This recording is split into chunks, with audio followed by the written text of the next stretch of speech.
Okay. Now, kes saman fitnah Anwar, Muhyiddin file pembelaan kemarin, which is lama dah, dalam bulan Januari hari tu. Tapi saya bawa balik berita ini. Kemarin tu bukan hari tu, ini berita lama, tapi saya nak bawa balik. Alright. Kes saman fitnah, Muhyiddin file pembelaan kemarin.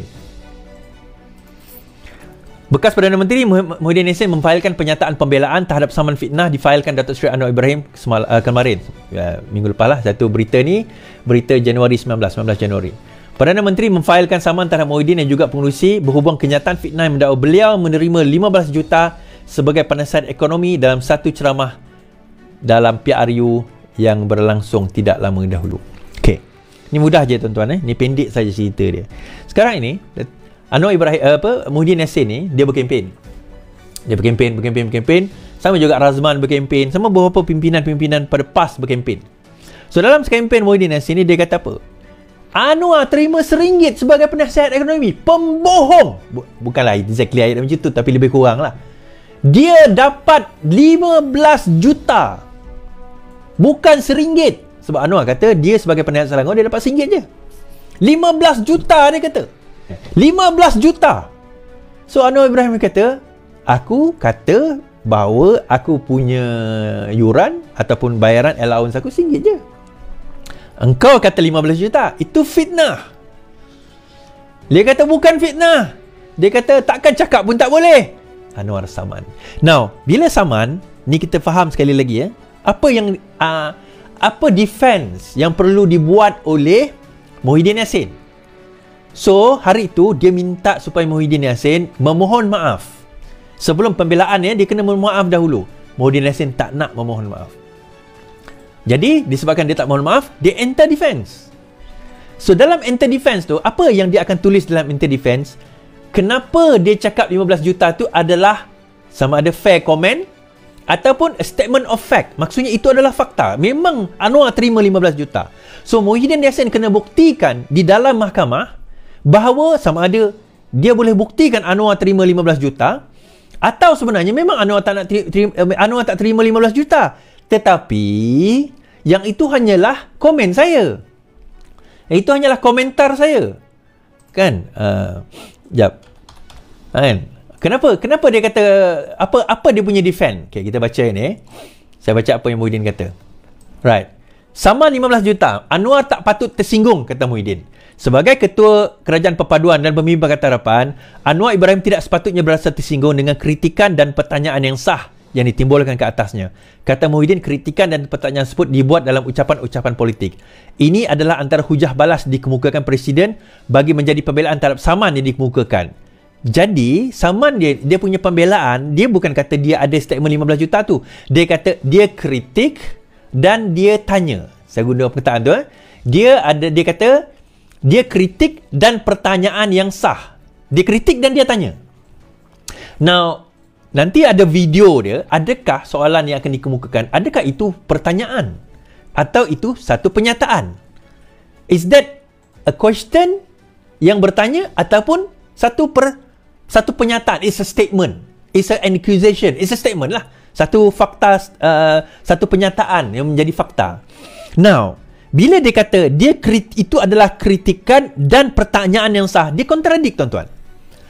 Bagaimana kalau itu pertanyaan dijadikan sebagai kritikan? Tak boleh. Kalau kita tanya, itu soalan. Kalau soalan, kita tak boleh kritik sebab itu soalan. Kalau kita kritik bermakna kita seolah-olah confirm bahawa dia terima 15 juta, baru kita boleh kritik. Jadi kritikan dan pertanyaan itu kontradik. Jadi macam mana dia jadi defend? Saya mengkritik dia 15 juta, tapi saya tak confirm dia dapat 15 juta. Saya tanya je. Jadi macam mana? Tak logik. Faham maksud saya kan? Dia tak logik kat situ. Jadi kat mana logik dia? So kalau dia kritik, maksudnya itu satu pernyataan. Kalau dia kalau pernyataan bukan pertanyaan. Kalau dia tanya, dia bukan kritik. Dia tak, macam mana kita nak kritik pertanyaan, tuan-tuan? Betul ke awak pakai baju hijau? Itu soalan. Tidak wajar awak pakai baju hijau sebab tak kena dengan mata awak. Okey, itu kritikan kalau betul-betul dia pakai baju hijau. Okey, kalau dia betul-betul dia pakai baju hijau, itu adalah kritikan kalau betul-betul dia pakai baju hijau. Tapi kalau dia bertanya, kau pakai ke tidak? Orang tu pun tak cakap. Dia kata aku tak pakai. Oh, tak wajar kau pakai baju hijau. Macam mana benda tu dikatakan kritikan? Itu cadangan boleh lah, cadangan. Oh, tak wajar kau pakai baju hijau, baguslah kau tak pakai. Kalau dia tanya, kalau pertanyaan, macam mana boleh datang dengan kritikan? Faham poin saya kat sini? Sepatutnya dia kata bukannya kritikan, dia kata itu adalah satu pesanan ataupun satu, bukan kritikan tapi satu, orang kata ialah pesanan, nasihat. Tak wajar terima. Kalau dia tak terima, alhamdulillah. Kalau diterima, tak wajar. Itu tak apa. Itu bukan kritikan, itu nasihat ataupun pesanan. Sebagai seorang lama dalam politik, itu tak apa. Tapi bila kata kritikan, dalam sama dia bertanya, dia kontradik.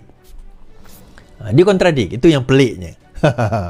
Jadi membawa saya juga kepada, inilah geng-geng walaupun lah, dia punya kepala dia pun pening. Dengan budak-budak dia pun pening kalau berhujah, tuan-tuan. Dengan budak-budak dia pun pening. Okey, jadi kita tunggu je lah kes ini yang mungkin akan ambil masa bertahun-tahun kalau nak settle. Okey, ambil masa bertahun-tahun kalau nak settle benda ini.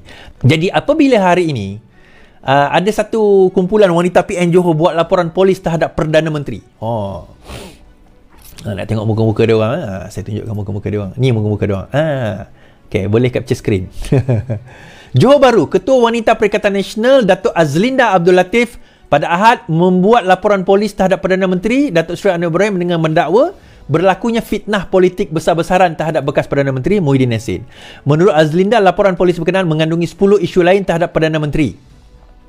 Hari ini kami daripada Wanita PN Johor hadir kerana benar bagi menyuarakan kepada kerajaan agar segala fokus tenaga minda, usaha dan inisiatif membela nasib rakyat. Ekonomi semakin meruncing dan ini merisaukan rakyat. Oleh itu kami mohon agar hentikan fitnah secara besar-besaran yang ditujukan kepada individu tertentu kerana budaya ini budaya tidak sihat. Untuk makluman, Ketua Wanita Perikatan Nasional, suatu masa dahulu benda yang sama diucapkan oleh UMNO kepada kes-kes yang sekarang ini setelah pun didapati bersalah ataupun masih ongoing trial, termasuk kes Najib, termasuk kes Rosmah, termasuk kes-kes pimpinan orang UMNO sendiri.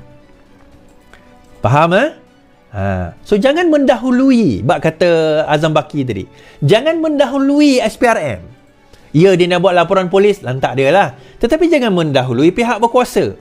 Anwar Ibrahim kata bahawa bila dia tengok dokumen, ada discrepancies, ada kepincangan, ada kekocakan, ada kekeruhan, maka beliau serahkan kepada pihak berwajib untuk menyiasat.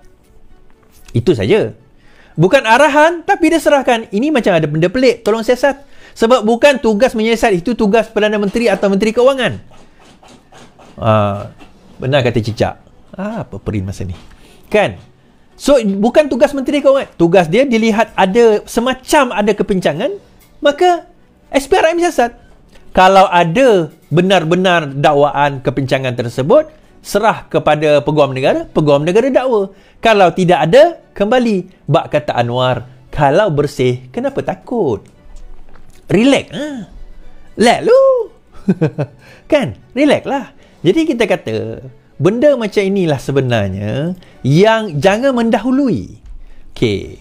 Now, kenapa saya kata jangan mendahului, tuan-tuan? Semalam, si Muhyiddin Yassin kata, oh, sebenarnya ini adalah, saya bukan suspek. Dia kata. Kan saya kata semalam, walaupun dia dipanggil sebagai saksi ke, memberi keterangan ke, siapa ke, bukan bermakna dia tak boleh jadi suspek. Apa yang saya cakap semalam, Azam Baki pun cakap benda yang sama. So, hari ini SPRM mengatakan, laporan SPRM anggap Muhyiddin sebagai antara suspek. Sebuah portal berita membayangkan SPRM menyanggah kenyataan dibuat Perdana Menteri Muhyiddin Yassin berhubung siasatan yang sedang dijalankan. Berdasarkan laporan BH Online, agensi anti rasuah itu mendakwa Muhyiddin adalah antara suspek yang sedang disiasat berhubung isu jana wibawa. Memetik sumber yang tidak didedahkan, portal itu mendakwa Muhyiddin yang juga pengerusi Perikatan Nasional merupakan suspek semasa dia dipanggil memberi keterangan pada hari lalu, Khamis lalu. Sumber SPRM Tabik juga menegur Muhyiddin kerana dianggap tidak wajar mengulas isu tersebut kerana boleh dianggap siasatan yang sedang berjalan. Jumaat lalu, pelbagai media massa melaporkan Muhyiddin menghabiskan masa beberapa jam bagi memberi keterangan kepada SPRM Putrajaya. Kan saya dah kata, kan, orang tengah siasat, biar je dulu. Lepas tu dia buat statement, saya bukan suspek. Siapa dia nak tentukan? Ada yang orang tanya saya semalam, betul ke kalau dia pegawai penyiasat tu terus boleh kata pada kita, anda bukan suspek? Dia macam ni lah tuan-tuan. Ya, betul. Pegawai penyiasat akan apa orang kata, ni lah, ini antara taktik lah. Dia kata, tak apa, jangan risau, anda bukan suspek. Itu taktik. Tapi itu bukan jaminan. Supaya kita ceritakan, tak apa, jangan risau, Datuk Seri, Suardi, anda bukan suspek. Tak apa, cerita je. Supaya kita bercerita. Tak tahu. Kalau dia kata tiba-tiba kita suspek, apa yang berlaku tuan-tuan? Kita boleh minta lawyer. Sebab kita boleh dikatakan sebagai orang yang sekarang ini, apa orang kata, macam mana dia kata, macam, yelah, ada potensi lah untuk nak didakwa. So, kita boleh, apa orang kata, ikut ourselves dengan lawyer. Itu salah satu taktik. Salah tak salah pun, itu taktik. Nak mendapatkan maklumat daripada kita. Tapi adakah bermakna kalau dia cakap macam tu, kita tak boleh jadi suspek? Tak. Suspek ni tuan-tuan, kalau saya nak cerita, dia tidak ada, apa orang kata, tidak ada satu ketetapan. Siapa-siapa boleh jadi suspek. Dia boleh cerita, tengok cerita CSI cukup lah. Tuan-tuan tengok kan, dia sesat, kita suspek dia ni. Tengok ujung, rupanya dia ni. Boleh.